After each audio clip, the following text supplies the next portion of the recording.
it's just.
Dynamite recap, let's go! Yes!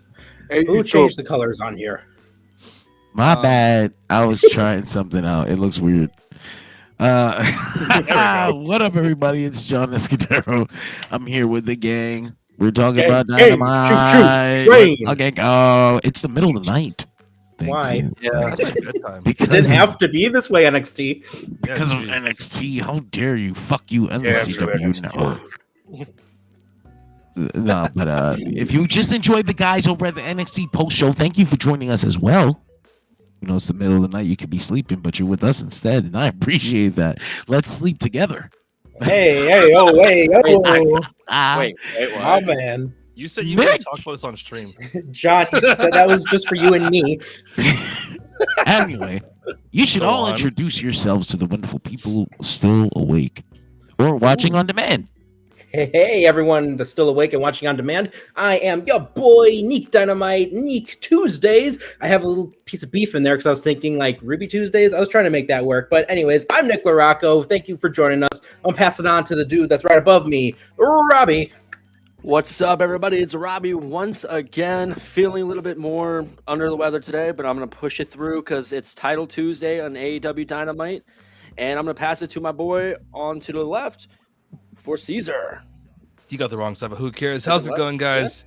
Yeah. It is not Wednesday, it is Title Tuesday, but I'm hanging out with these three gentlemen talking about AEW Dynamite, Title Tuesday. So let's get right into it since we are all here after the NXT show. Where do we start, gentlemen? Right at the end. As we like always. Per usual. I'll pull up the old Dirt Sheet Radio stream. Ooh, the budget's back. Let's go. Whoa, it doesn't need to be on the Tron, though. We can put it over to the side. Speaking of the budget, right, we appreciate the fact that they were able to dig right into that newfound budget and play some more Final Countdown one more time. We That did deal get the would be final There we count. go. That was very cool. That was that made me feel like, okay, this is definitely the last time Brian is going to be on Dynamite. Yeah.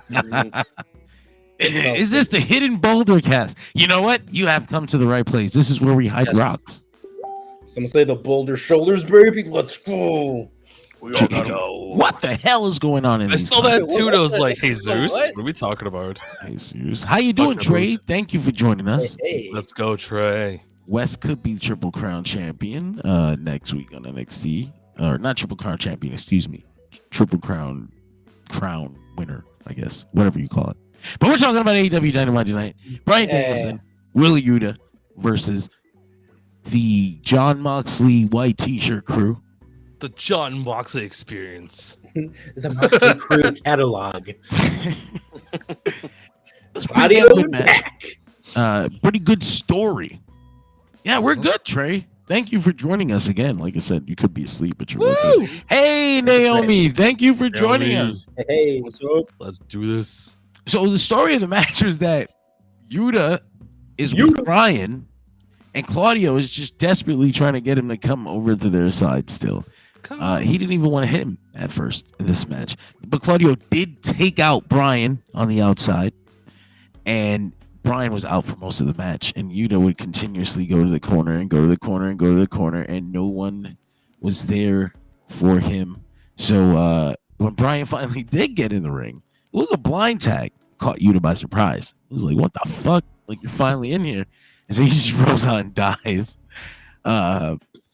Brian eventually gets distracted by Mox, but it's not enough. He's able to make Pac tap out. He brawls Moxley to the back, and then Pac, Claudio, and Marina Shafir just beat the dog shit out of Wheeler Yuta for like 5 fucking minutes. It was honestly insane. And it kept looking like someone was getting ready to come out, and Claudio would slow down, and then another hit with the hammer, and then another, and then another. It was quite the brutal fucking beatdown. But Brian finally brawls his way back out, and he clears the ring, and he's like, Yuta's gotten hit in the stomach with a hammer like 5 times. Oh, my bad. My bells are ringing. My sleigh bells are ringing. I got Christmas you. is coming. But Ooh, we're almost there. we are almost there. I'm sorry, Halloweenies. I am. Can I call you that? Halloweenies? Halloween. I didn't mean- I thought it was called Summerween. The AEW Halloweenie is representing. Let's go. I'm a Christmas guy. I would start decorating for Christmas in October just to spite the. He's gonna Hey, now. baby, it's always Halloween when we got Bruno here. No, I'm kidding. Halloween guys, Halloweeners. Just offended half the internet. Yeah, Yuta got hit in the stomach like 5 times with a hammer by Claudio, who's kind of he didn't want to him a bust him lesson. over the he didn't want to bust him over the head with it. He's just like teaching him a lesson. And Brian comes in, clears the ring, and poor Yuta is dying in the corner in the background, and Brian is so preoccupied, just celebrating. I'm not gonna help you. Yes, Yuta's yes. fucking dead. My Don't forget- insides. Please help me. He's like, Don't "Please forget help Marina us." Shafir needed him in the stomach like 10 times too. Yeah. He does he does eventually help Yuta up, but it's just so funny. Look at this Eventually. shit. The whole night is over. Look at He shows up Yuta back there dying. Juxtaposition. Brian is Still just like, dead. we're good. So I imagine. See, this is what's crazy. Like, this is what's crazy to me. All of this is leading to some massive, swervy reveal type thing. And like that's gonna be like they're about to use Bryan Danielson's retirement for heat. That's about to be the craziest shit. Bro. Yuta's gonna be crazy right now. Like Mhm. they're gonna retire Bryan Danielson for heat. Like that's crazy. Like he's gonna retire anyway, but you know, coming off the year where they gave Sting like the incredible retirement, I guess doing it this way is such a like Bryan Danielson thing, Right? like, This is such probably a- what he not just asked for. This is what he demanded from Tony. absolutely like such a weirdo pro wrestling thing. Like I need this. I want you to retire me. I don't want to get the beautiful retirement. I want you to beat me and bury me. And that's what it's kind of looking like. Did you guys have any thoughts on this main event? Ooh, match? I had a lot of thoughts with what Mac was saying. Thank you, buddy. beefy boy. What do you guys think though? Caesar? Honestly, I was just intrigued because, like we were just saying, what's gonna happen? Who's gonna swerve us? How's it gonna happen? And like all match, I was just looking like someone's gonna do something eventually. And then when they brought up that mini, or not mini, but the bell hammer, my brain started going, "Let's see what Yuta's gonna do. Let's see what Yuta's gonna do," and nothing happened. So now I'm like, "Ah." So I guess him being left in the ring to die is a trade-off since he didn't clock Brian with the hammer. So we'll see. What'd you want him to do, brother? He was dying. That's what I was saying. He didn't use the hammer, but he ended up getting completely brutalized by Marina and Claudio. So we'll see what happens going forward. What about you, Robbie? For me, the match itself was pretty good, pretty basic, good for fourth main event tag team match. When it comes down to Wheeler just getting his ass handed to, I'm wondering if that is going to be indeed going to build for Wheeler to turn on Bryan Danielson and rejoin the Mox crew, as we all know of. But otherwise, I think the only takeaways I have out of this match is I kind of wish they didn't have Claudio with that bell. I wish it was somebody else that would have just been able to clock him over the head a couple of times. That would have been a little bit more fun, but I get why they did it. Overall, I think the brawl in the end was kind of good. I mean, Mox was getting his ass handed to until Marina Shafir had to take Mox out of the ring to shield for him so that way he has his match for this weekend. But honestly, I'm trying to see the whole story behind Wheeler Yuta. Is he just now just at this point a accessory and he's just a punching bag at this point? Or will this lead into that double cross for Wheeler Yuta at some point, which they have everything in entirety to do this, as we see Wheeler Yuta's laying there as Brian's doing the yes chants? Is that going to fuel Yuta into thinking, oh, Mox was right, I got to rejoin these guys and turn on them? Yeah, I mean, one of the things that I was just thinking about with this match is, remember, Yuta, for however long he's been with Blackpool Combat Club, has been the punching bag. He's been the whipping boy. Like, he's used to this from them. And I think, this was almost like that final test, of like, we're going to hit you with a hammer and you're going to come back up and you're going to keep taking it. And this is just par for the course from him. And, he's used to almost Stockholm Syndrome-esque, used to taking that from Claudio. But then, Danielson is, trying to, run down there and deal with Moxley, and Yuta's just like, that's my hero, that's the guy that's going to help me out, right? But then Danielson comes in and only does a chant while he's just lying there, just basically dying of internal bleeding. And Danielson doesn't care. He's not checking on him. He's just doing the yes chant one more time because he wants to be, Bryan Danielson. And like you said, Robbie, I wonder if this is going to be where Wheeler Yuta has that realization of like, oh crap, he is just out for himself, isn't he? Mm-hmm. For him in this match.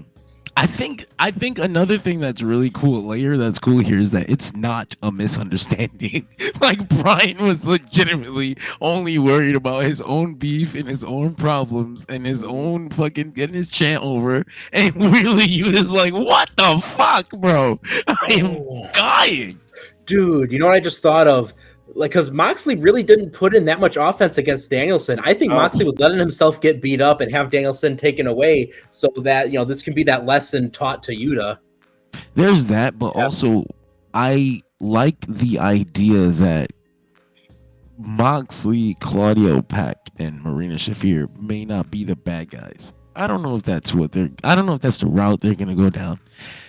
But I love the urgency in Moxley's promos and what he needs to do. Like, I'm scared to do this. I don't want to get in there with him and do this. This is fucking horrifying, but it's important. It's more important than anything. I would like it to be like legitimate. Like we actually mean it. We're trying to save this company from some evil shit.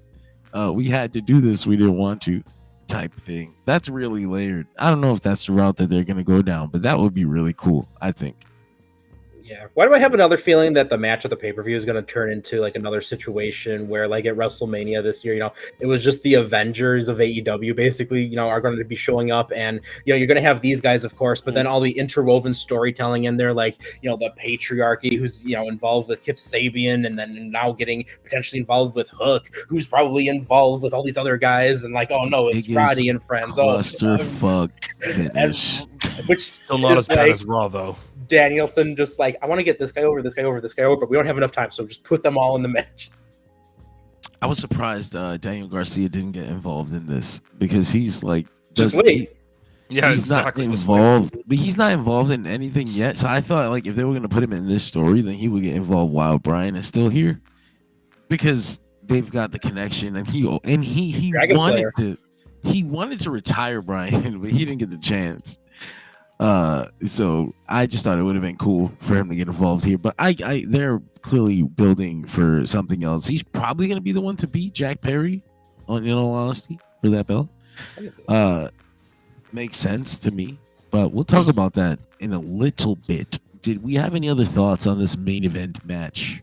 I just don't have thoughts in general. Bring on the pay-per-view. I understand. I try not to think as well. I'm scrolling down. I'm scrolling. Are you on comicbookclick.com? Absolutely not. I'm on the Sheet Radio Facebook account, and I forgot that NXT was on, so I'm gonna scroll privately. There we go. While we big ass head. Jeez, there we go. Yeah. Move back. Why are you so fucking close to your camera, dude? Are you doing coke? Do you want some? What? I mean, are you checking this thing right now? I You're trying to stay awake. It is late. Daniel Garcia should not. Are you asking us? What? So the didn't and the not would cancel each other out. Are you? Well, if the question is, did he not go to WWE? No, he has resigned with AEW, and he announced that tonight on the show. We'll talk about that segment in a little while. It was an interesting one, but the show started with a promo from Jon Moxley. Jon Moxley says, not many people realize there's a dark side, Bryan Danielson. He says when Bryan gets into the ring, the American Dragon comes to life. He's a dangerous beast. But when you back that dragon into a corner, it can become a life-threatening situation, essentially. But Moxley says he has to do this. He has no choice. He hope Bryan understands someday. But this has to happen. I forget the verbiage. I wrote it down myself. The stakes are too high, is what he said. And that again, what I was talking about earlier, like that's really interesting to me. I would like the stakes to actually be too high. I would like to find out that he's literally saving AEW from something, because he's in real life the dude who's put the company on his back multiple times. Heart and soul that stepped up to the plate when they've needed him most. It's hard to believe that he would want to do something bad to it, but again, I know a lot of people are attached to the Shane McMahon idea. I really don't want that. But I know you guys want that. I see it in your eyes. Whoa. What do you think of this promo from Mr. Jon Moxley? Hey, I mean, this is how you want to start off a show, right? Start it off with the little sense of mystery of because anytime Moxley and friends are involved in there, there's always this eeriness and this mystique about it, because it's just like, who are they working for? Who's the one that's behind the curtain managing them, right? Like, who is the puppet master? So it's always that intrigue that I have with this, and absolutely too, how can you not like Jon Moxley? Again, heart and soul of AEW. Like I said, man has stepped up to the plate countless times over the years. You've got the CM Punk taking a risk when no one else really was trying to jump over to AEW at the very beginning. Like, this guy was without a doubt the AEW guy. So I love this concept that he is working his hardest to save this company. And look at too, Pac, another, day one guy wanting to, save for his own reasons. And then, Claudio being able to get his second chance here, a company that gave him a world heavyweight title. Mhm. I like that intrigue there, but I'll throw it over to Caesar. Honestly, whenever Moxley cuts a promo, it's always kind of weird because it's like, again, we don't know who it is he's referring to, but it makes us want to like talk about it on the Dirt Sheet Radio podcast. For all we know, it could be Tony Khan he's talking about. Maybe it is the one that everyone's saying is Shane McMahon. But of course, we gotta wait until the big reveal, whenever that may be. But I'm digging this whole, like, you could use the word swagger he's doing right now. So, again, whenever this stuff comes on, I literally put my notepad down and just watch. Because I feel like if I miss what he's saying, it's like I miss like part of the story. So I literally just shut up and just watch it. What about you, Robbie? For me, as both Neek and Caesar have both touched on, the way Moxley has been delivering his promos, it's cunning, it's mysterious, and you have to pay attention to what he's saying. I love the fact how he does touch on Bryan Danielson, where we know that Bryan does have a dark side to him. We've seen it in WWE when he was doing the No Chance and all that and teaming with Kane and Team Hell No. We know there is a dark side to Bryan Danielson. We know that is true. He's not telling lies on that. There is a dark side to him that we all know and we all actually secretly love. But touching on the whole thing with Shane McMahon, John did say that we all secretly want Shane. I personally don't want Shane McMahon. Sure, he's got the McMahon name on it, but look how he left WWE on bad terms. He doesn't have right now the creative juices as he used to when he was a young kid, and even then, he would never get his ideas straight across. But the problem is, we're now to a point where these newsletters from other sources have been coming out for months that we are bound set on it being Shane at this point. So No, maybe I don't think that's never been reported. I gotta say that because nobody's reported that Shane is gonna come. Actually, Meltzer reported that it's not gonna be Shane at all, and I was like, well, there goes that. But I also I feel like if it's not somebody with some type of authority, it might be a bit of a letdown. Like, people were like, oh, Moxley trademark Switchblade conspiracy. I'm like, you know how fucking let down I would be if they were working for Sami Callihan. Get the fuck out of here, bro. I'm uninstalling the computer if that's true. Deadass, go buy a WWE Raw t-shirt and I'm gonna live my life in TKO's fucking basement. Like, no way. I'm calling my shot now, fellas. Shad Khan. It's going to be him. That would fucking blow my mind. Calling it Babe Ruth. Oh, shit. But when would the unveil be, Nick? When?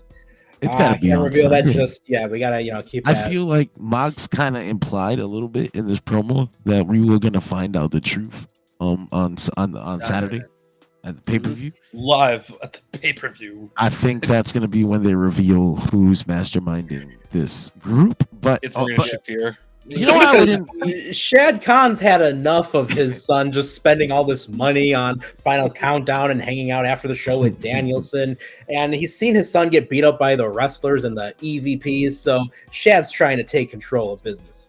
Listen, let me tell you when this started. September 2022. I saw you bend over to that fucking CM Punk, and I knew right then I had to take this from you. The way you took things back from Cody, I'm taking this back from you. No, but yeah, it's a very interesting situation. We'll see on Sunday. It's gonna be our Saturday. I keep saying Sunday. Saturday. We followed that up with Darby Allin coming down to the ring. He calls Brody out. He's like, "We used to be broke together, bro. Like, You see it, what? held together, Two bro. broke I got you boys. this job. Why are you Bro. trying to take my spot? He's flipping Bro. out. Hit me, hit me, hit me. He slaps Brody, and Brody knocks the shit out of him. But then he pulls out a rock. Yeah, he puts Darby in the chokehold, and Darby pulls a rock out of his fucking pocket. Darby could've been has a anything. rock. It's like, what is happening? Darby and The Rock teaming up. He busts Brody in the mouth with it, and security comes and breaks it up.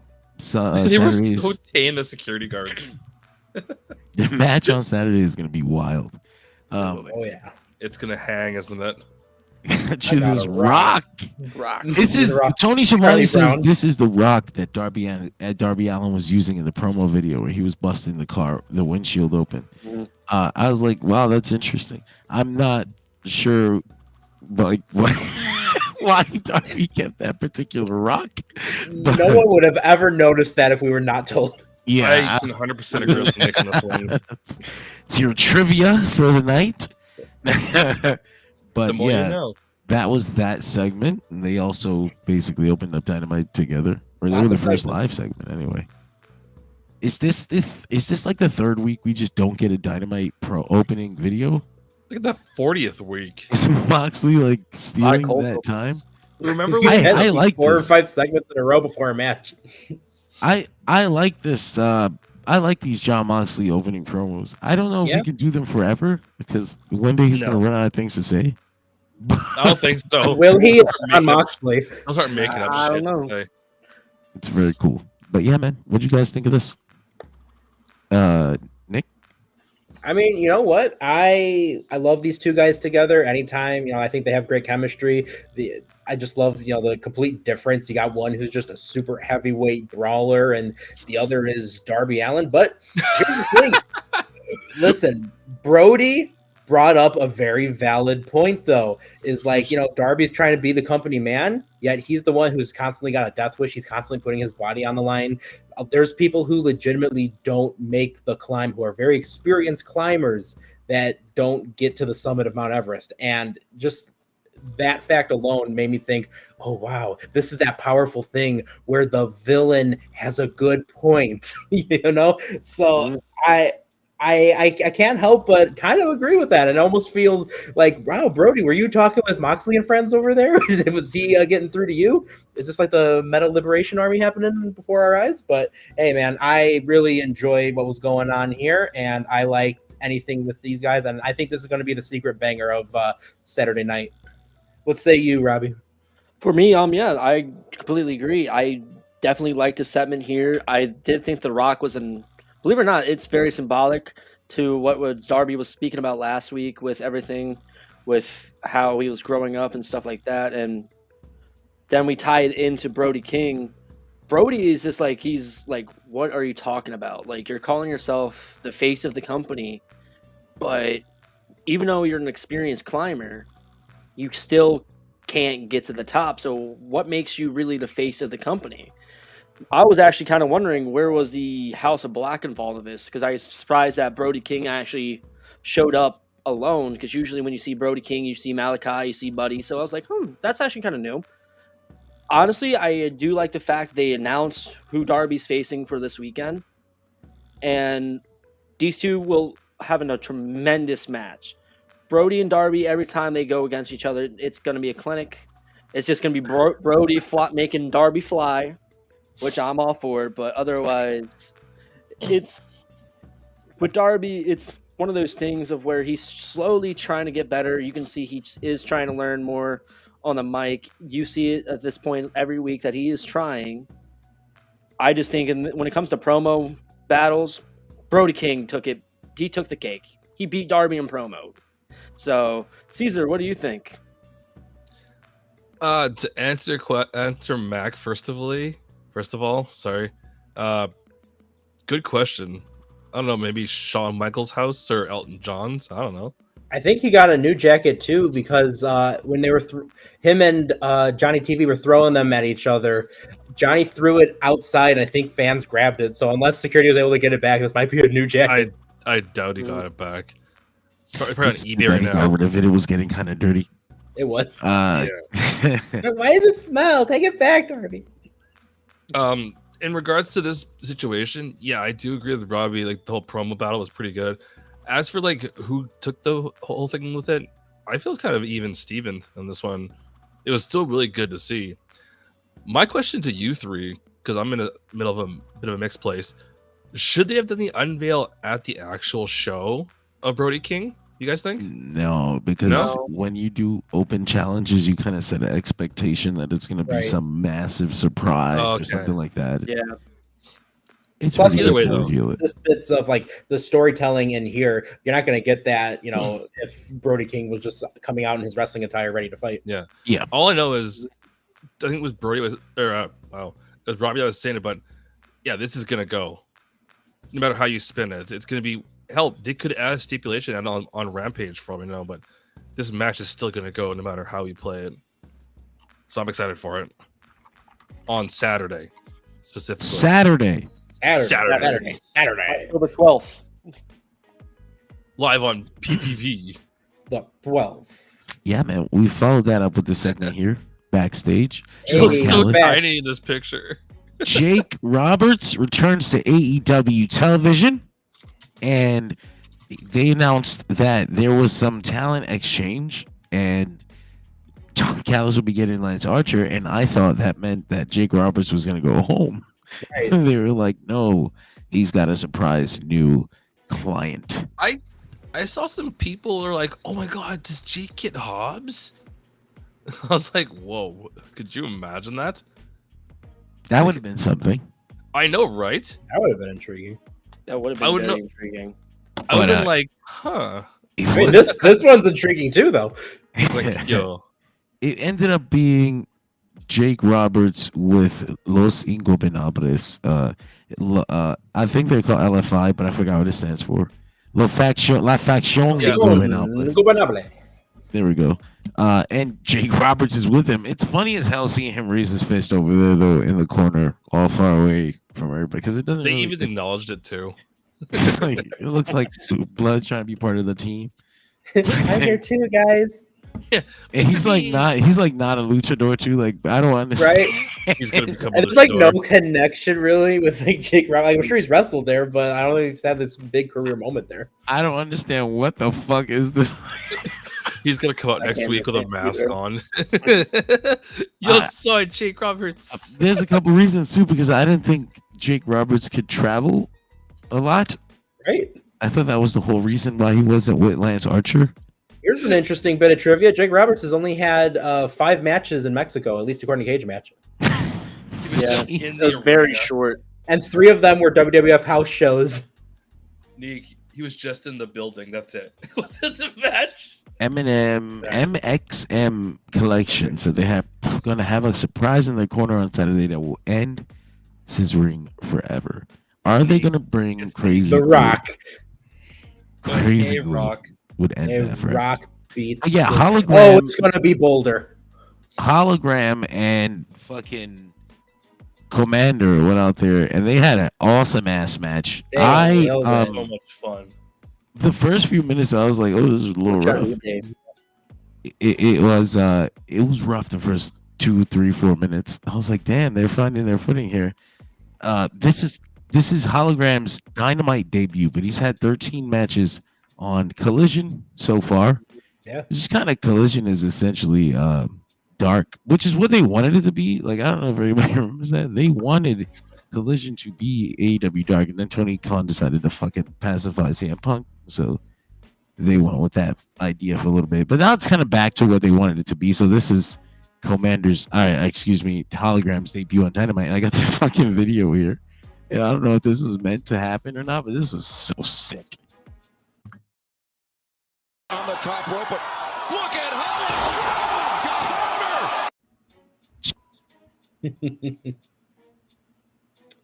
John? John, are you still there? John? Excuse There me. he is. That was awesome. He was that overwhelmed. That's why I couldn't answer. Honestly. Yeah, I actually died for a second. John's like, But yeah, then LFI comes out, they beat the shit out of both guys, and they announce that Jake Roberts is their new manager. So, gentlemen, did you have any real thoughts? Yo, I mean, just that moment alone that we just watched of, what was looking like it was going to turn into like a midair, like Hurricane Rana, but instead gets countered into a power bomb. I don't think that was what was supposed to happen at all, but just the way that they were able to kind of save that in midair, I think just proves how good both these guys are. And honestly, too, yeah, there was a lot of moments that did feel very rough. But by that same token, like anything that did feel rough, like these guys just shook it off and just kept going. And, they weren't, harping on their mistakes. So we've seen a lot of wrestlers, including in AEW, a lot of the younger ones, or a lot of like the newer wrestlers that we, know don't have a whole lot of experience under their belt. We've seen a lot of them make a mistake and then it kind of just messes them up mentally for the rest of the match. These two guys, though, anytime it felt like there would be a mistake, or anytime that there might have been like a little bit of hesitation, or they didn't hit things 100%, they just still, kept going and just kept going at it 100%. And I love that. Kudos to these guys. This was an amazing opening match. By this point, it's weird to say that this was the opening match, right? Because we're like, 20 minutes into the show already, and this is the first match? But yeah, if you're going to open a show, this is the way to do it. What do you think, Caesar? I wrote down 3 words and then paid attention to the match. So many spots. Like whether it was the top ropes, the through the ropes, take your pick where it was happening. I have a question to you guys, actually, because we're on a podcast. What if it's ever been done? Don't stab me. Just hear me out. How would you guys feel if they had Hologram against El Hijo? How about that go? Which one? There's lots of sons. There's lots of sons. Yeah. I was referring to the one that's been in the company just recently, El Hijo de Vikingo. Because that would be a great match. I only think because I remember the last match I had with El Hijo de Vikingo. It was a lot of spots, and Hologram was doing a lot of spots. It's like, ooh, that sounds awesome, right? I don't know if Vikingo is still with the company. All that shit, Conan he was injured too. I heard because he had to drop a belt or something, or was it like a year ago? Show up in NXT. Anyway, this is Miguel. So I looked it up. Vikingo and Hologram, or before when he was like Aramis. They wrestled quite a few matches. Never, actually, I shouldn't say that. They wrestled one time one-on-one singles. That was in 2021 for a MLW Azteca show. But apart from that, it's always been multi-person matches. So we could have some. Give us that match. If Vikingo ever does end up coming back to AEW. Nick, Hologram appeared out of thin air 13 weeks ago on AEW Collision. He was conjured by Tony Khan. So I'm not sure who you're referring to. Oh, you're right. He's literally you mean CGI Ricochet, right? Exactly. Max says Vikingo's going to TNA because he's going to be on Bound for Glory.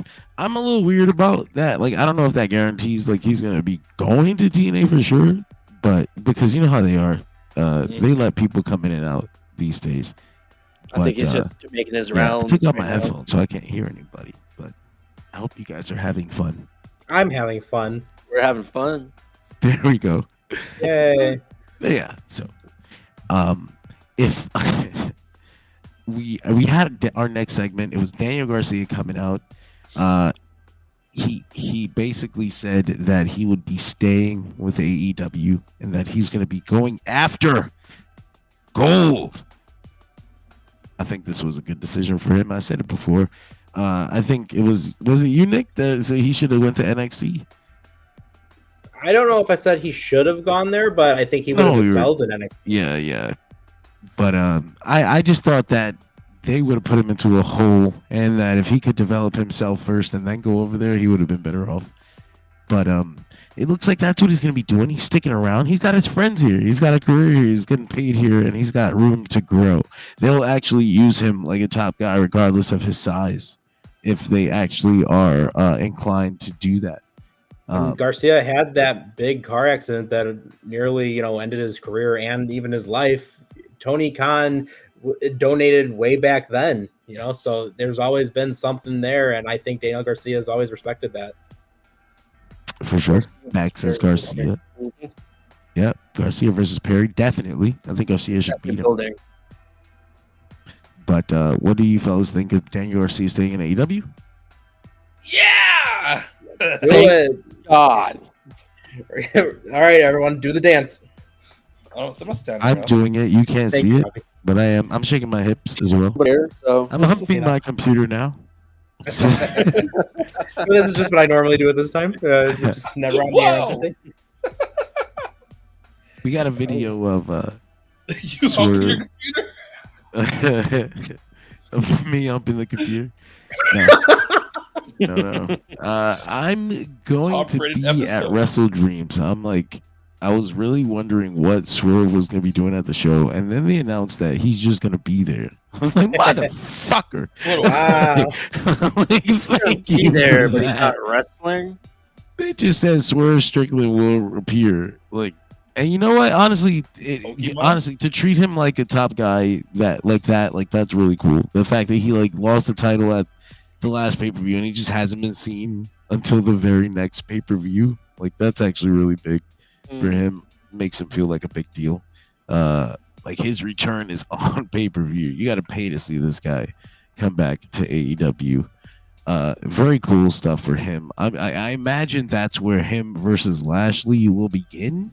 I don't know if that means they're gonna do the match, but that would be honest. That would fucking blow my mind right here, right now.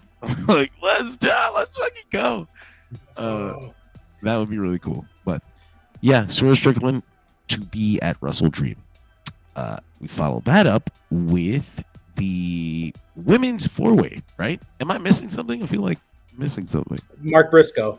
Mark Briscoe promo. He told Jericho, "You son of a bitch, you turned this into something that it wasn't." And he threw the belt on the floor. And I was like, "Fuck! God damn it! Don't do that. I hate that. I hate when they do that. There's concrete down there."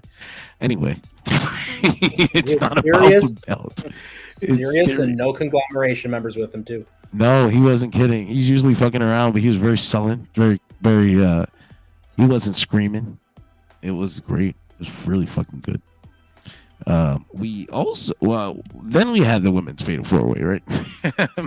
Yes. Also of note, Swerve was training with EJ and Duca in the video he was in. I didn't see that. That's very cool. I hope they come back together. That's not the first time they've been together on screen on AEW television, by the way.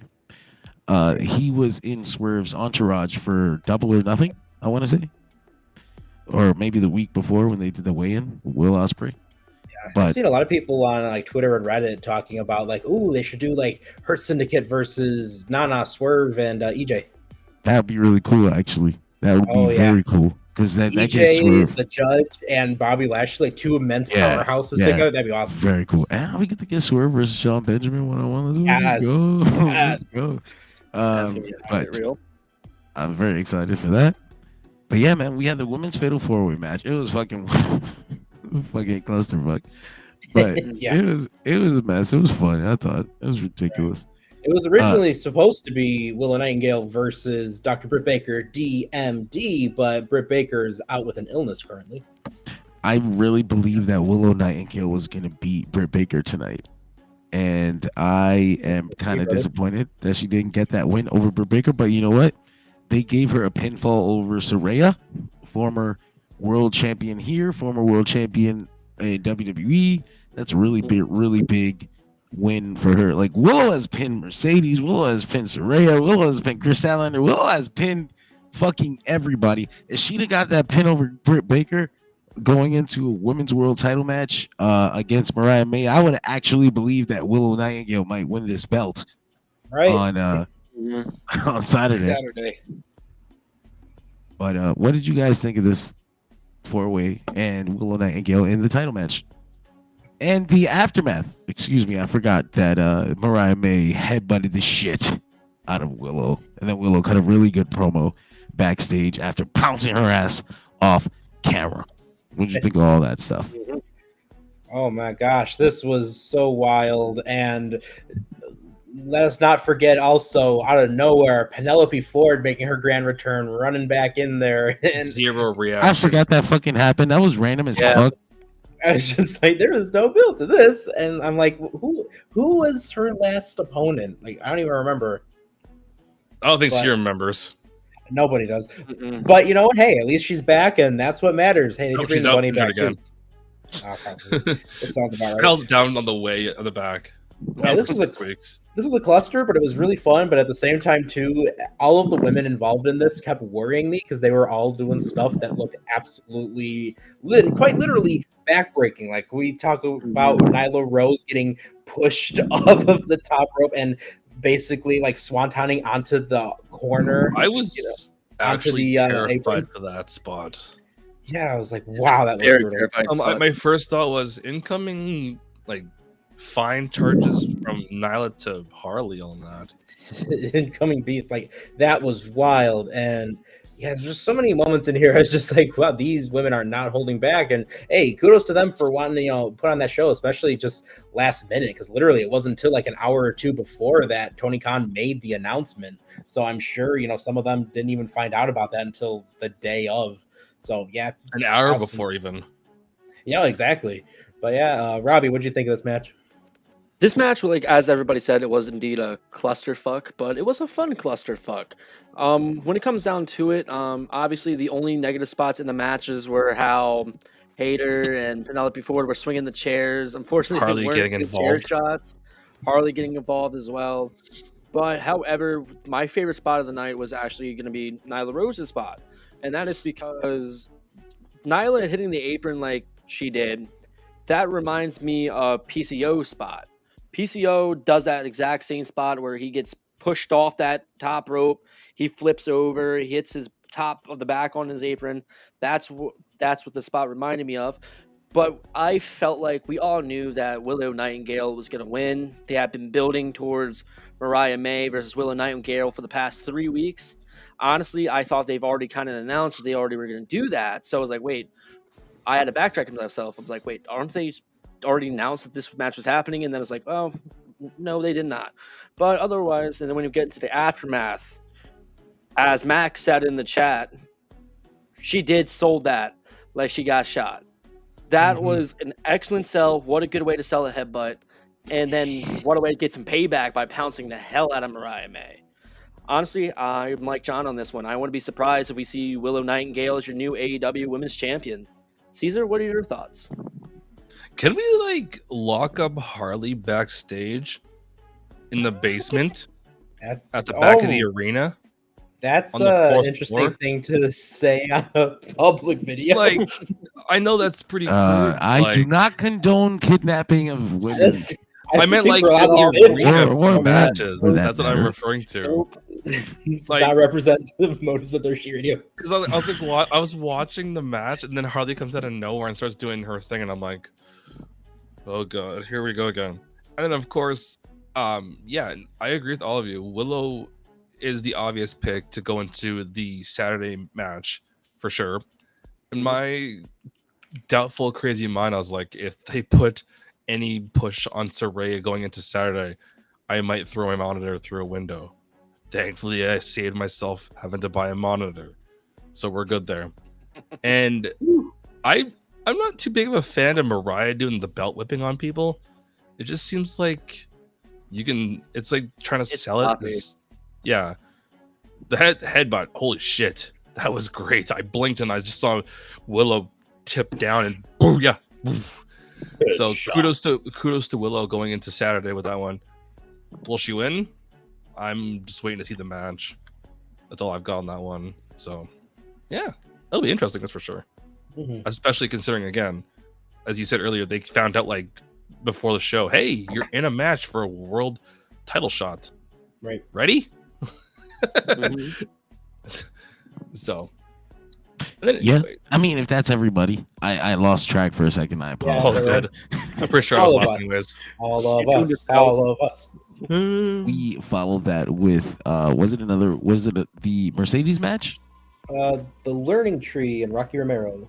Hey guys. I missed that whole segment. Oh, yes. It's okay. It was really just the seeds of doubt being planted into the head of Rocky Romero as Chris Jericho doesn't want to fight, throw down, or anything like that. He just wants to talk man to man.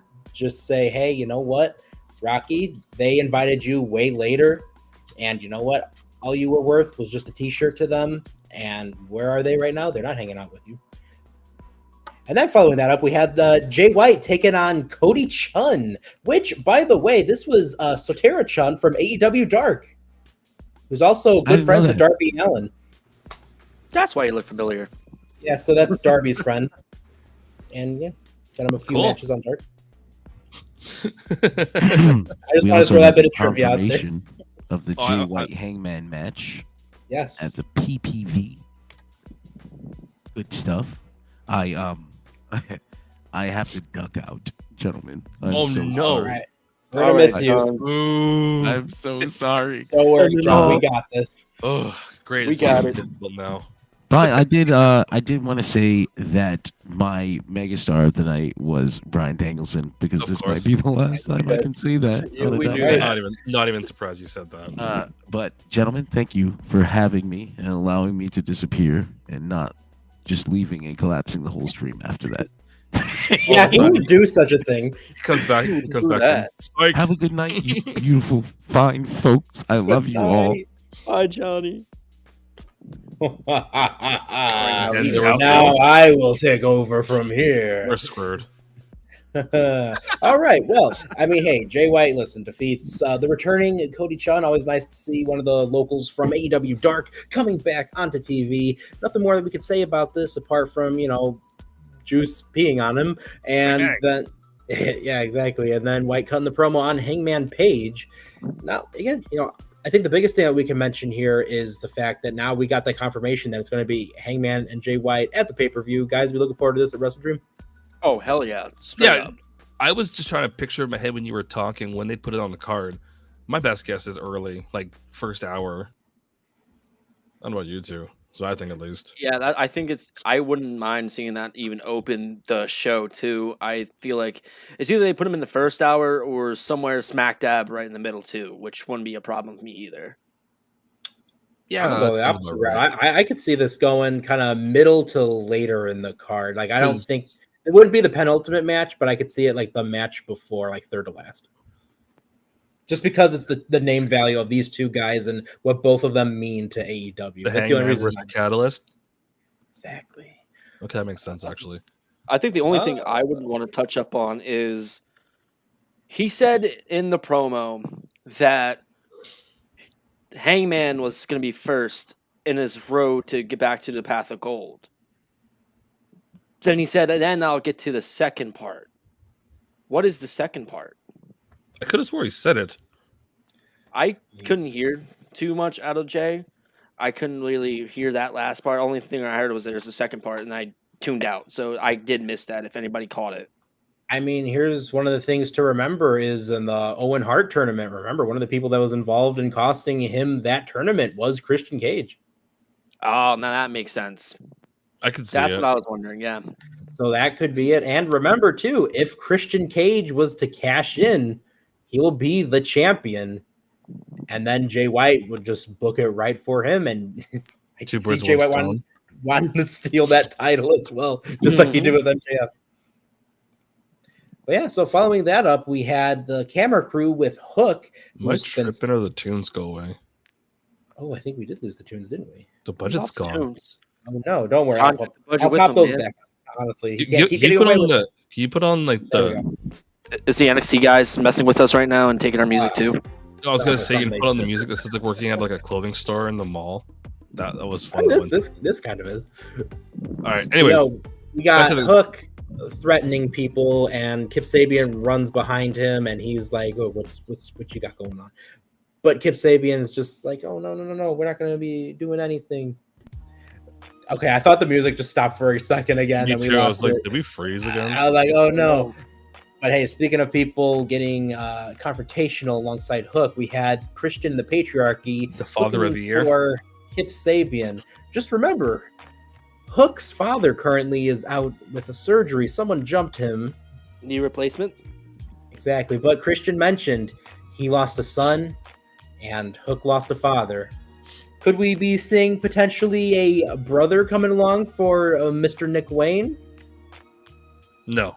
No, there's no shot. I mean, It's not Hook joining the Patriarchy at all? No. I think with the whole thing with Hook now is they're trying to build him on his own. And honestly, as we touched before, when we were all thinking about Hook joining another faction, that's only going to hold Hook down. It's not going to get him anywhere that he needs to go, because we all know the patriarchy is there just to build Christian into the main event scene, while Killswitch and Nick Wayne and Mama Wayne is just sitting there helping him out. I think right now having Hook just being by himself is the way to go, so that way he can build on himself to be a bigger star and be in singles competition, because we've seen it with Hook being in factions that in the past he's not executed too well, and he's always that person that nobody really thinks about and says, oh, they have Hook, but they're not really going to do much with him if he's in a faction. And I think that it's going to be better to build him by himself. That's fair. Caesar, do you have any final points to throw on there? I fully agree with Robbie on this one about the whole thing with Hook. My question is, what if they end up throwing a swerve at us and put Kip with Christian? And in his own way, he's kind of been wanting that. Doesn't mean, him and Nick can't keep feuding. Hey, brothers fight all the time. I mean, look at the maybe it's a way to earn it. BCC.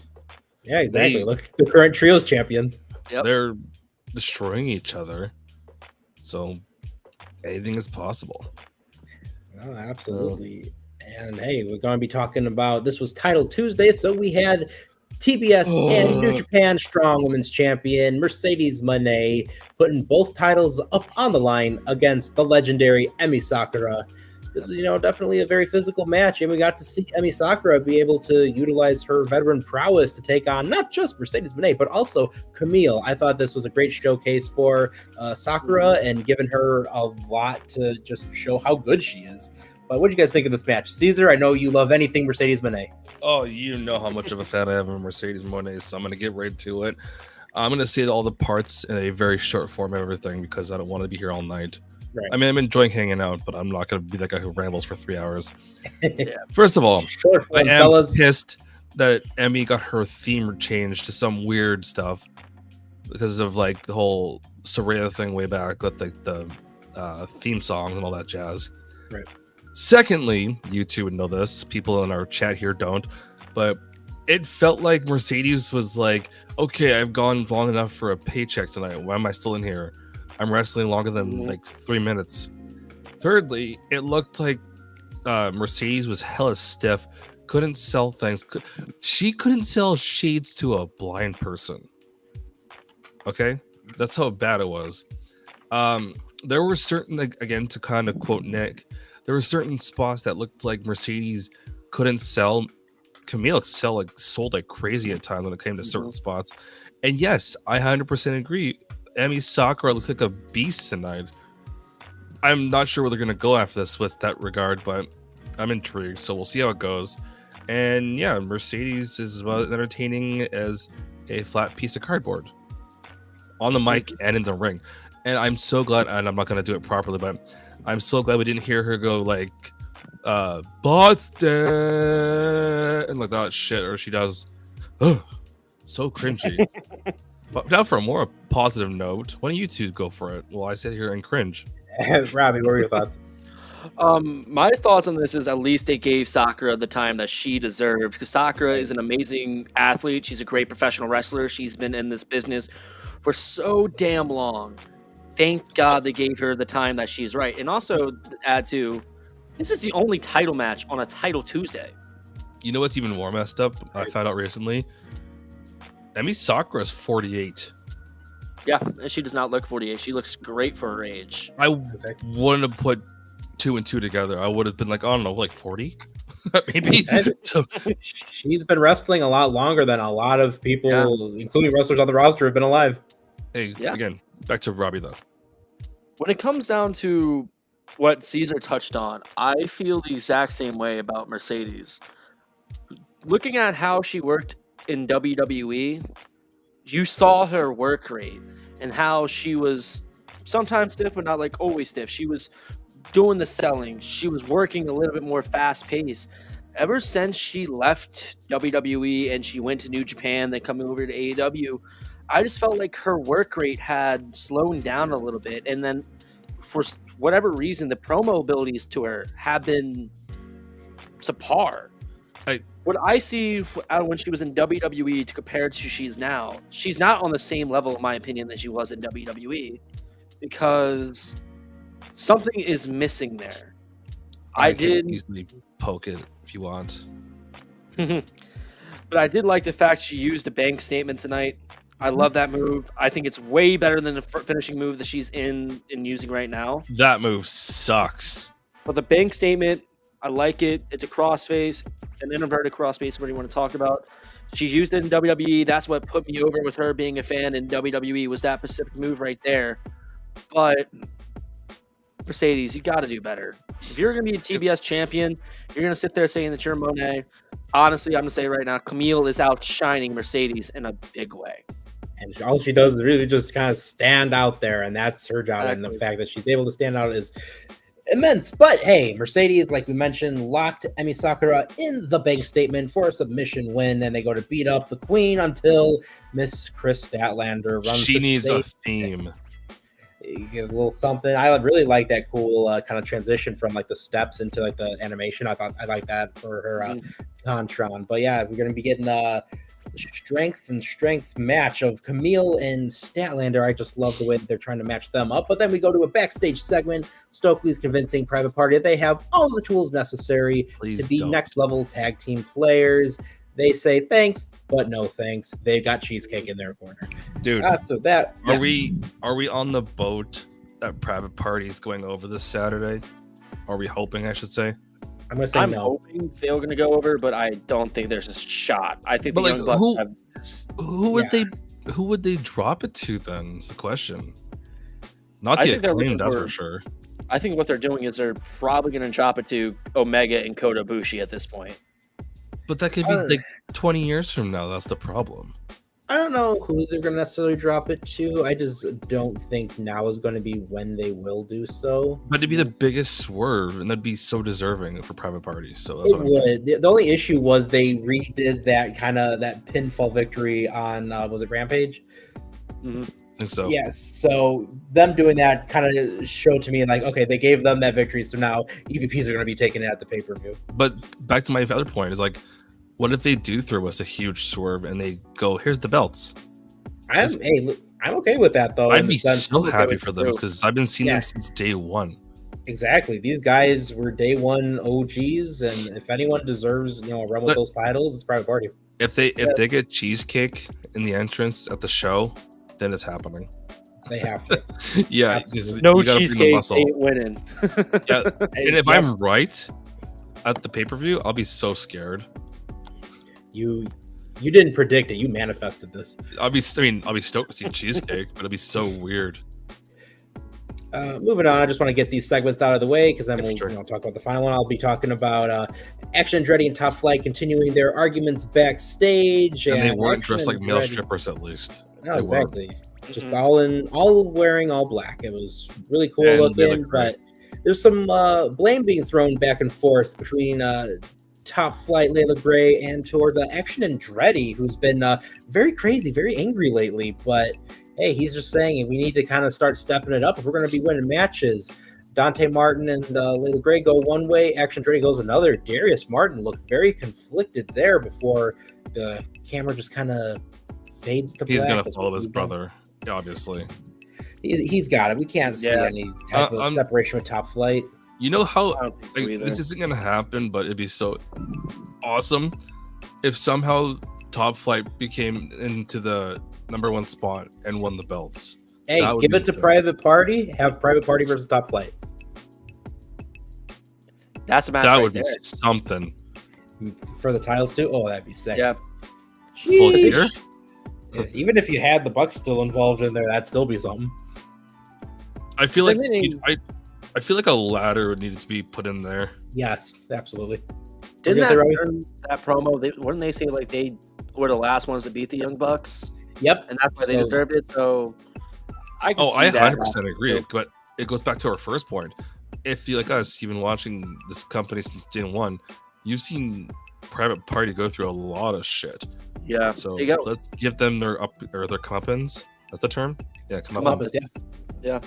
That they're definitely overdue for. I thought they were going to get that done yeah, Matt Hardy, but no. Yeah. Well, hey, we get over to the final just segment and aspect of this whole night was we had Tony Schiavone in the ring with the international champion Will friggin' Ospreay. Hey, he's just been so upset. He didn't like the way that Takeshita ruined the match with Ricochet last week, and I can't say I blame him. You know, he absolutely has every right to be mad out there. So he's been calling out Don Callis, and these guys start getting into it verbally before Don Callis eventually does admit that he did send Takeshita out there. And that's where it was that big kind of moment. Let's just get this. Let's just address the elephant in the room because it needs to be said. That match is going to be a freaking barn burner on Saturday. For sure, Saturday. Saturday. Yeah. And I'm sorry to say this. I would love to see Konosuke go over, but I just want to see them go. I don't even care what happens. I literally put my phone beside me and just watch. Give me 25 minutes, 20 minutes. Let them go. Yeah, give him 20 to 30 minutes. Boom, it's going to be magic. But hey, you know, yes, Caesar. I do agree about this promo that it's good that Will finally put his foot down and said, "I'm done, bruv." But Kyle, what are you doing? Oh, exactly. So, hey, you know, as we continue to get through the promo, Don Callis, he mentions what he did to Kenny Omega. He mentions that he tossed him into the garbage. No, he didn't mention him by name. But we all knew who he was talking about, someone that, you know, Will Ospreay was having quite the bitter feud with. And, you know, the fact that he was willing to do the same thing to Ospreay. So this is where things start to get very much intense, and as the intensity is rising, and you know, as Callis slaps Mr. Ospreay, I love the regret when he did it. Oh yeah, Ospreay just handing Tony Schiavone the international title. I was like, hold this, bro, and then he's just going for it.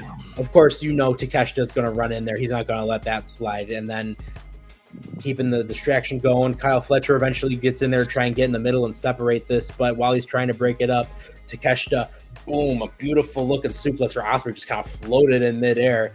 And now Ospreay in his eyes are just like, you helped them, didn't you? But hey, we saw he did not. Fletcher's getting handed the screwdriver. He was also conflicted. He doesn't want to use it, but at the same time, he's a part of the family. What's he supposed to do? But you know what? Kyle could only just walk away from this whole situation. That was probably what's best for him. Then we have Ricochet making his way into the ring. This wasn't even just him wanting to help a friend. This is the enemy of my enemy is my friend.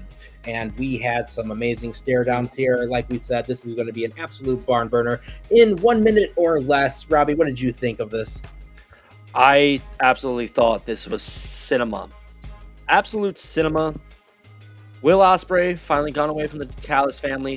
Thank fucking God. And also, give me the United Empire. Please. Please. This has to be the building foundations and bringing them in AEW. Bring them back. Get Mark Davis up in here. And now, Caesar.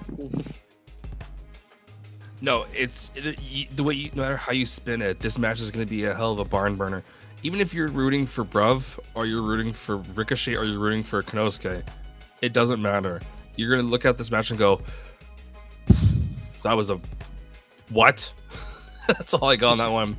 I have a question for you two, because, you know, we're on a podcast like always. It's supposed to be every Wednesday, but today is Tuesday because it's Title Tuesday. Mm-hmm. What part of the episode or the show would this be was put this at? I would say top of the second hour if I was putting it on the show. I can see this somewhere middle. Yeah, Robbie. Personally, I can see somewhere middle, but selfishly, I wouldn't mind seeing that as your co-main event. Yeah, because there's this does not have first hour labeled on it. I'm looking forward to this match. Oh, it's gonna be, and even the blind are looking forward to this. Oh yeah.